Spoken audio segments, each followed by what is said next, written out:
রমজানে মাঝে মাঝে তারাবির নামাজ ছুটে যায়। যদি আমার তারাবির নামাজ ছুটে যায়, এতে কি আমার রোজা আদায় হবে বা রোজার পূর্ণতাতে কোনো সমস্যা হবে কিনা? ভাইরা আমার, রমজান মাসে তারাবির নামাজ না পড়লে আমরা অনেকে মনে করি যে তার রোজাতে বোধহয় অসুবিধা হবে।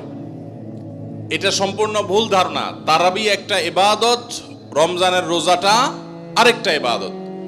যেহেতু তারাবি না পড়লেও রমজানের রোজা হয়ে যায়, তাহলে তারাবি পড়ার কি আর দরকার আছে? কেন? রোজা তো হয়ে যাবে। আলাদা ইবাদত।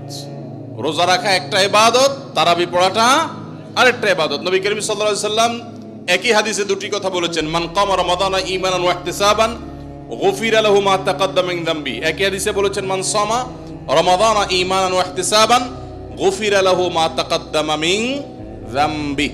যে ব্যক্তি ঈমান এবং ইখলাসের সাথে রমজানের রোজা রাখবে, আল্লাহ তার পূর্বের গুনাহ মাফ করবেন। যে তারাবি পড়বে তারও পূর্বের গুনাহ মাফ করবেন ইনশাআল্লাহ। এজন্য ভাইরা, তারাবির নামাজ পড়তে হবে। এটা সুন্নাহ, গুরুত্বপূর্ণ সুন্নাহ, সাধারণ সুন্নাহ না।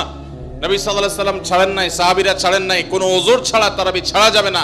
জামাত ছুটে গেলে একা একা হইলেও পড়বেন, কিন্তু কোনো কারণে পড়তেই পারলেন না, সফরে আছেন, ট্রাভেলে আছেন, বাসে ছিলেন, ট্রেনে ছিলেন, নাইটে সফর করেছেন, তারাবি পড়তেই পারেন নাই, ইনশাআল্লাহ আপনার রোজা হয়ে যাবে। তাই বলে তারাবিকে অনেকে অবহেলা করেন আজকাল, যেটা তো সুন্নাত, না পড়লেই কি। এই অবহেলাটা আরেকটা দোষের। তাহলে আমাদের মধ্যে দুইটাই সীমা লঙ্ঘন। কেউ মনে করেন তারাবি না পড়লে রোজাই হবে না, এটা হলো বাড়াবাড়ি। আবার অনেকে মনে করে তারাবি না পড়লেই বা কি, এটা হলো ছাড়াছাড়ি। এই বাড়াবাড়ি এবং ছাড়াছাড়ির মধ্যে আমাদের থাকতে হবে। আল্লাহ আমাদের তৌফিক দান করুন।